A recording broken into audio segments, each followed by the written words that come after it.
नमस्कार दोस्तों, स्वागत है आपका हमारे YouTube चैनल जड़धारी क्लासेस में। दोस्तों, आज की वीडियो है वीकली करंट अफेयर 17 सितंबर 2023 से 24 सितंबर 2023 की। तो ये इस वीक के महत्वपूर्ण करंट अफेयर की वीडियो है। तो चलिए दोस्तों, आज की वीडियो शुरू करते हैं। आज की वीडियो का क्वेश्चन नंबर 1 है, उत्तराखंड में कितने कलाकारों को नाटक अकादमी अमृत अवार्ड से सम्मानित किया गया? तो उत्तराखंड में 4, तो 4 कलाकारों को नाटक अकादमी अमृत अवार्ड से सम्मानित किया गया है। तो बी ऑप्शन सही जवाब है। डिटेल जान लेते हैं। तो उपराष्ट्रपति जगदीश धनखड़ ने आजादी के महोत्सव के अवसर पर देश की प्रदर्शन कला के विभिन्न क्षेत्रों के 84 कलाकारों को, तो 84 कलाकारों को संगीत नाटक अकादमी अमृत अवार्ड से सम्मानित किया।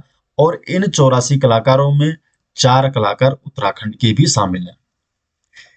डिटेल जान लेते हैं। तो उत्तराखंड के कौन कौन से 4 कलाकार हैं? तो उत्तराखंड के जो 4 कलाकार हैं, इनमें से हैं भैरव दत्त तिवारी और जो जगदीश जगदीश ढोंडियाल है, इन्हें लोक संगीत व नृत्य में अमृत अवार्ड दिया गया है। नारायण सिंह बिष्ट को लोक संगीत में, और जो जुगल किशोर पेटसाली हैं, इन्हें उत्तराखंड की प्रदर्शन कला में समग्र योगदान के लिए अमृत अवार्ड से सम्मानित किया गया है। अब इन लोगों के बारे में जान लेते हैं। जो जुगल किशोर पेटसाली है, ये अल्मोड़ा जिले के निवासी हैं और इन्होंने राजुला, मालूशाही, मध्य हिमालय की अमर प्रेम गाथा और जयबाला मौर्य ये पुस्तकें लिखी हैं। जो नारायण सिंह बिष्ट है, ये चमोली जिले के निवासी हैं और इन्होंने उत्तराखंड की जागर परंपरा को आगे बढ़ाया है। जगदीश ढोंडियाल है, ये पौड़ी गढ़वाल के निवासी हैं और इन्होंने नृत्य नाटिका कामायनी की लगभग 2500 से अधिक प्रस्तुतियां दी हैं। और लास्ट में भैरव दत्त तिवारी, ये भी अल्मोड़ा के निवासी हैं और इन्होंने जो कुमाऊनी लोक परंपरा है, यहाँ पर योगदान दिया है। और इन्होंने दूरदर्शन के लिए रसिक रमोला और हारोहित इन नाटकों की प्रस्तुति भी तैयार की है। तो इन क्षेत्रों में इन्हें मिली है संगीत नाटक अकादमी अमृत अवार्ड से इन्हें सम्मानित किया गया है। जो संगीत नाटक अकादमी के अध्यक्ष हैं, इनका नाम है doctor Sandhya Purecha. Question number 2, Dehradun में हाल ही में किसे senior superintendent of police SSP नियुक्त किया गया है? तो देहरादून के जो नए एसएसपी है अजय रावत, ए ऑप्शन इसका सही जवाब है। तो अजय सिंह रावत को देहरादून में एसएसपी नियुक्त किया गया है। तो जो अजय सिंह रावत है, इससे पहले ये हरिद्वार के एसएसपी थे और अब ये देहरादून के एसएसपी हैं। और ये अजय सिंह जो है, ये 2014 बैच के आईपीएस अधिकारी हैं। क्वेश्चन नंबर 3 है, मुख्यमंत्री पुष्कर सिंह धामी ने कितने जिलों में औषधालयों का उद्घाटन किया है? तो मुख्यमंत्री जो पुष्कर सिंह धामी है, इन्होंने 7 जनपद में, तो 7 जिलों में औषधालयों का उद्घाटन किया है।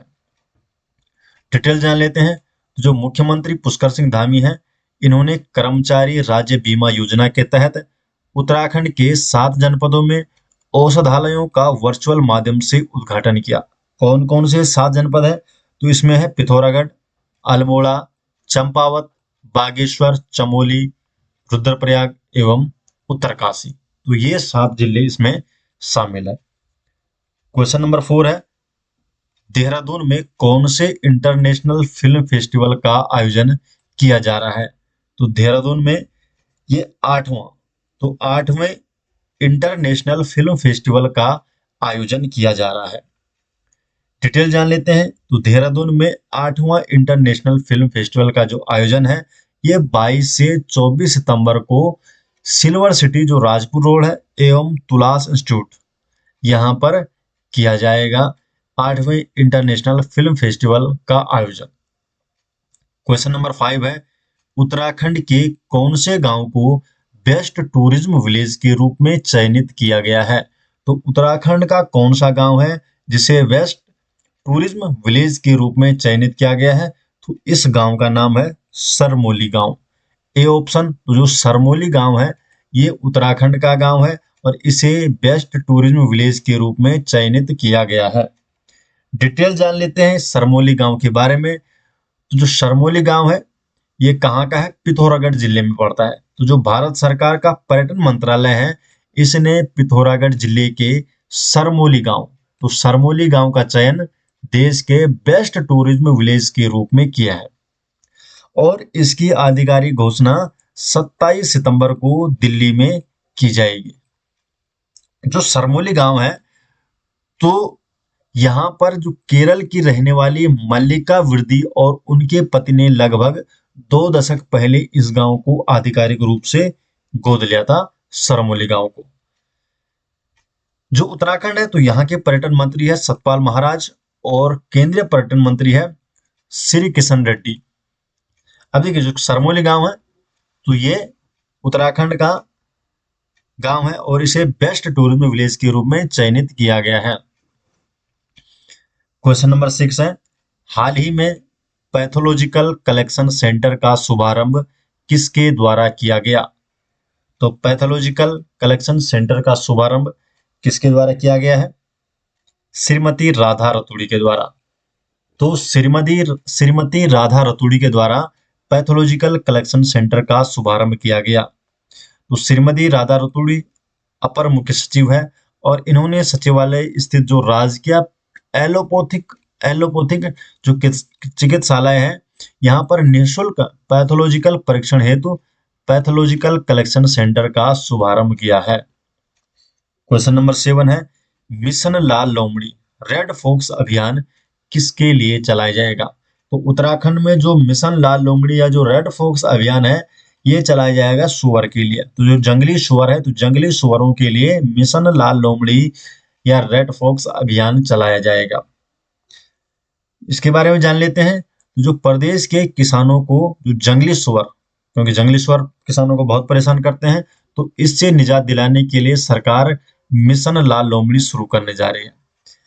इसके तहत क्या होगा कि जो ये लाल लोमड़ी जो कि विलुप्त हो रही है उत्तराखंड में, जो हिमालय क्षेत्रों में जो लाल लोमड़ी है ये विलुप्त हो रही है और इनकी संख्या को बढ़ाने के लिए काम किया जाएगा, जिसके कारण जो जंगली सुअर होंगे इनकी संख्या पर नियंत्रण पाया जा सके। ये जो लाल लोमड़ी जो कि हिमालय क्षेत्र में मिलती है, तो ये लाल लोमड़ी या जो रेड फॉक्स है ये जंगली सुअरों की संख्या में नियंत्रण के लिए काफी महत्वपूर्ण मानी जाती है, क्योंकि ये उनका शिकार करती है। तो इसलिए लाल लोमड़ी या रेड फॉक्स अभियान चलाया जाएगा उत्तराखंड के किसानों को जंगली सुअरों से निजात पाने के लिए। जो उत्तराखंड के वन मंत्री हैं उनका नाम है सुबोध उनियाल। क्वेश्चन नंबर 8 है, लोकसभा में महिला आरक्षण बिल नारी शक्ति वंदन अधिनियम किसने पेश किया है? तो जो नारी शक्ति वंदन अधिनियम है ये पेश किया है अर्जुन राम मेघवाल ने। तो अर्जुन राम मेघवाल ने लोकसभा में महिला आरक्षण बिल जिसका नाम है नारी शक्ति वंदन अधिनियम ये पेश किया है। तो जो अर्जुन राम मेघवाल है ये केंद्रीय कानून मंत्री है और इन्होंने 128वां संविधान संशोधक विधेयक जिसका जो क्या है महिला आरक्षण बिल ये लोकसभा में पेश किया है और इस महिला आरक्षण बिल को नारी शक्ति वंदन अधिनियम नाम दिया गया है। तो ये जो बिल है ये नारी शक्ति वंदन अधिनियम के नाम से जाना जाएगा। जो ये अधिनियम है इसमें लोकसभा और राज्य जो विधानसभाएं हैं यहाँ पर महिलाओं के लिए 33% सीटों पर आरक्षण का प्रावधान किया गया है। देखिए अभी की बात करें तो लोकसभा में कुल सदस्य संख्या है 543 और इस वक्त जो महिला सांसदों की संख्या है वो कितनी है? 82 है। और जब ये विधेयक पास हो जाएगा तो लोकसभा में महिला सांसदों की संख्या बढ़कर कम से कम 181 हो जाएगी।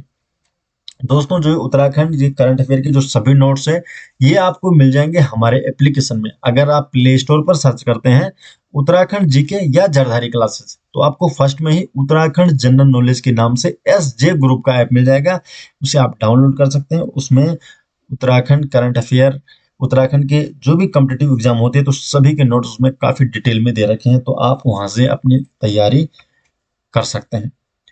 क्वेश्चन नंबर 9 है, हाल ही में प्रधानमंत्री नरेंद्र मोदी ने पुराने संसद भवन का नाम क्या रखा है? तो प्रधानमंत्री नरेंद्र मोदी ने पुराने संसद भवन का नाम रखा है संविधान सदन।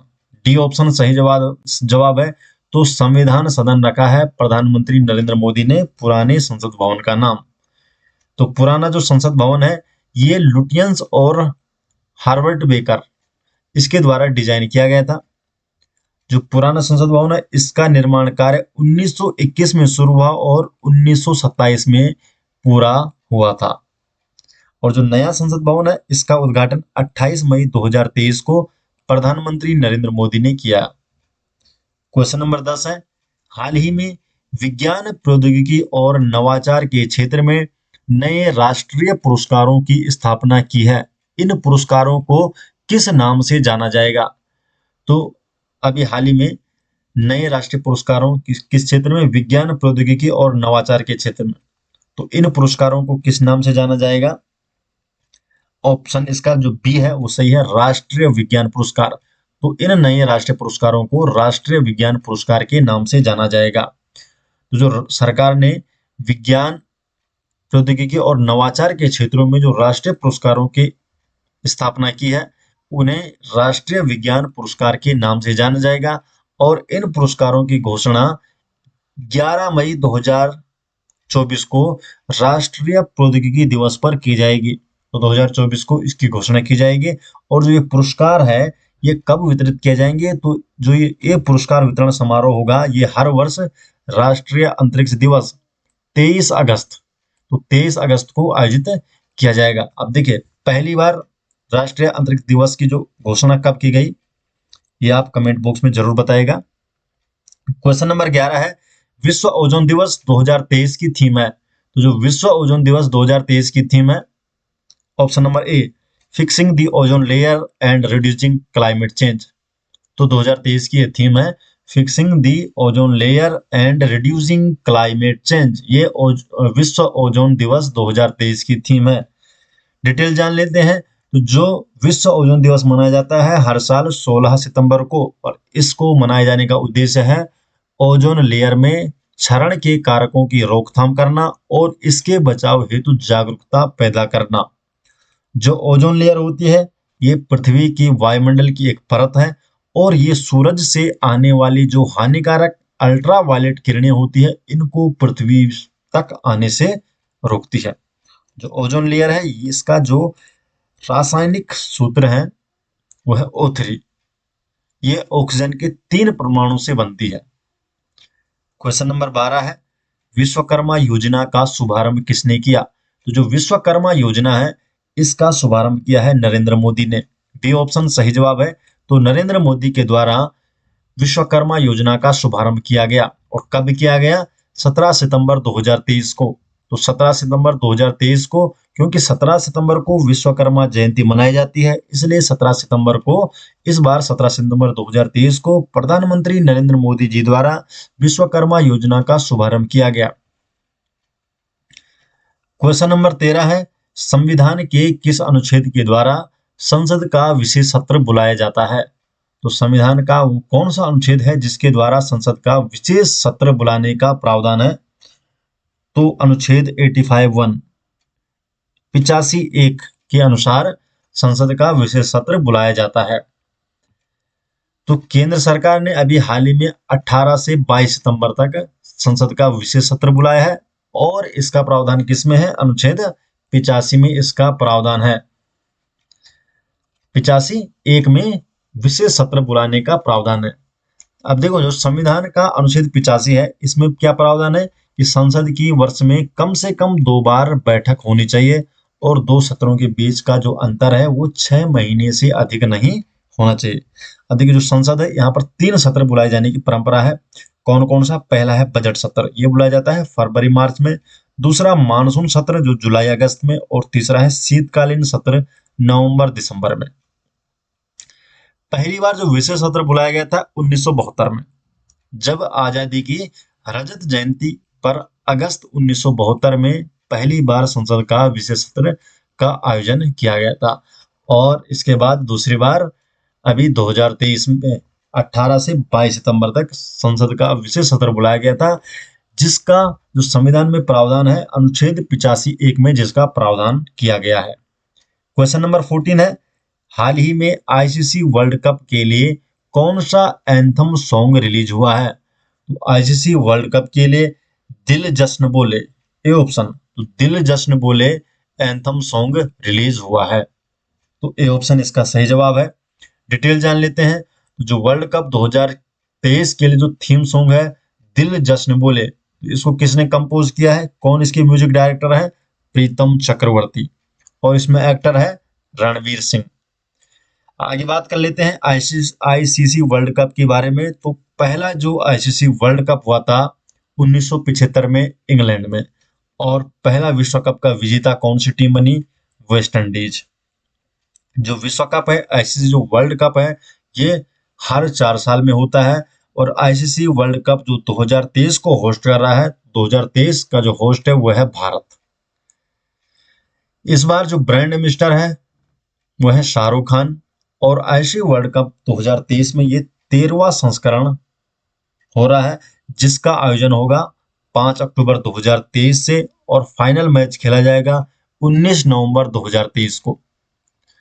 अगर भारतीय टीम की बात करें तो भारतीय टीम ने अपना जो पहला वनडे विश्व कप कब जीता था 1983 में। तो पहला जो वर्ल्ड कप जीता था 1983 में, और उस समय कप्तान थे कपिल देव। उसके बाद दूसरा 2011 में जीता था महेंद्र सिंह धोनी की कप्तानी में, दूसरा वर्ल्ड कप जीता गया भारत की तरफ से। क्वेश्चन नंबर 15 है, टाइम मैगजीन की शीर्ष 100 विश्व की सर्वश्रेष्ठ कंपनियों की 2023 सूची में शामिल एकमात्र भारतीय कंपनी कौन सी है?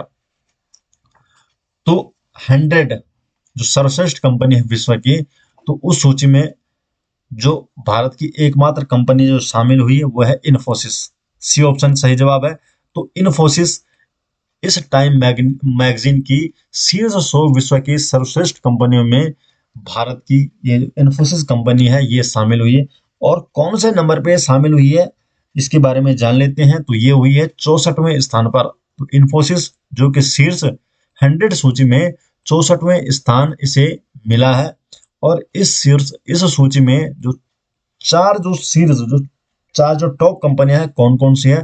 तो पहला है माइक्रोसॉफ्ट, दूसरा एप्पल, तीसरा जो अल्फाबेट जो गूगल की है, और चौथा है मेटा जिसमें फेसबुक, इंस्टाग्राम, थ्रेड्स और ये व्हाट्सअप ये सभी चीजें आती है। जो इन्फोसिस है इसके बारे में जान लेते हैं। तो इन्फोसिस ने हाल ही में महिला जो टेनिस खिलाड़ी है इगा स्वियाटेक, और जो पुरुष टेनिस खिलाड़ी है राफेल नडाल, इनको अपना ब्रांड एम्बेसडर नियुक्त किया है। जो इन्फोसिस है ये भारत की कंपनी है, और ये एक भारत की एक आईटी कंपनी है जिसका मुख्यालय है बेंगलुरु में, और इसके मालिक है नारायण मूर्ति। क्वेश्चन नंबर 16 है, किसे हाल ही में यूनेस्को की वर्ल्ड हेरिटेज लिस्ट में शामिल 41वां भारतीय स्थल है? तो कौन यूनेस्को की वर्ल्ड हेरिटेज लिस्ट में शामिल 41वां भारतीय स्थल बना? Shanti Niketan, B option. तो शांति निकेतन यूनेस्को की वर्ल्ड हेरिटेज लिस्ट में शामिल 41वां भारतीय शहर बन गया है, भारतीय स्थल बन गया है, सैन्य स्थल है ये।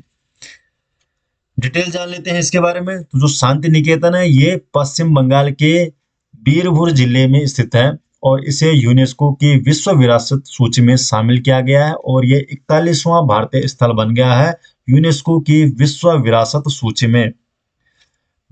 जो यूनेस्को की ये सत्र बुलाया गया है, तो विश्व धरोहर समिति का ये 45वां सत्र बुलाया गया, जो कि 10 से 25 सितंबर तक रियाद सऊदी अरब में आयोजित किया जा रहा है। और इस सत्र में भारत के 2 हेरिटेज को वर्ल्ड हेरिटेज लिस्ट में शामिल किया गया है। कौन कौन से वो 2 हेरिटेज है उसके बारे में जान लेते हैं। तो पहला है शांति निकेतन, जिसकी स्थापना हुई थी 1901 में, और रविंद्रनाथ टैगोर जी द्वारा इसको स्थापित किया गया था। जो शांति निकेतन है इसे यूनेस्को द्वारा भारत के 41वें विश्व धरोहर स्थल के रूप में मान्यता दी गई है। दूसरा है होयसल मंदिर, जो कि कर्नाटक में स्थित है, और होयसल मंदिर को 42वें विश्व धरोहर स्थल के रूप में मान्यता प्रदान की गई है। अब भारत में टोटल वर्ल्ड हेरिटेज साइटों की संख्या हो चुकी है 42, जिसमें 34 है सांस्कृतिक, 7 प्राकृतिक और 1 मिश्रित है, जिसमें आता है कंचनजंगा जो राष्ट्रीय उद्यान है। ये कहाँ पाया जाता, कहाँ है? सिक्किम में। पश्चिम बंगाल की बात करें, पश्चिम बंगाल में यूनेस्को जो विश्व धरोहर स्थल है वो 3 है। एक है सुंदरबन राष्ट्रीय उद्यान, दूसरा है दार्जिलिंग हिमालय रेलवे और तीसरा है शांति निकेतन।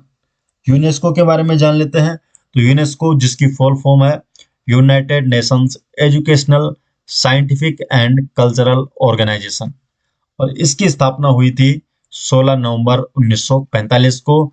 यूनेस्को का मुख्यालय है पेरिस में, पेरिस फ्रांस में इसका मुख्यालय है। और वर्तमान अध्यक्ष की बात करें यूनेस्को के, तो उनका नाम है ऑड्रे अजोले। क्वेश्चन नंबर 17 है, हाल ही में जलवायु परिवर्तन पर पहली ग्लोबल स्टॉक टेक रिपोर्ट किसने जारी की? तो पहली ग्लोबल स्टॉक टेक रिपोर्ट जलवायु परिवर्तन पर जारी की है UNFCCC द्वारा। तो UNFCCC द्वारा जलवायु परिवर्तन पर पहली ग्लोबल स्टॉक टेक रिपोर्ट जारी की है। UNFCCC क्या है, इसकी फुल फॉर्म जान लेते हैं। United Nations framework convention on climate change, और इसने अपनी पहली ग्लोबल स्टॉकटेक की सिंथेसिस रिपोर्ट जारी की है। UNFCCC की बात करें तो इसकी स्थापना हुई थी 1994 में, और इसका मुख्यालय है बॉन, जो कि जर्मनी में है। उद्देश्य क्या है इसका? इसका उद्देश्य है 2030 तक वैश्विक ग्रीन हाउस गैस का जो उत्सर्जन हो रहा है इसको 43% तक कम करना, और 2035 तक 60% तक कम करने का लक्ष्य रखा गया है। और 2050 तक की बात करें तो शुद्ध शून्य कार्बन डाइऑक्साइड उत्सर्जन करने का लक्ष्य प्राप्त करना है। तो ये UNFCCC का लक्ष्य रखा गया है।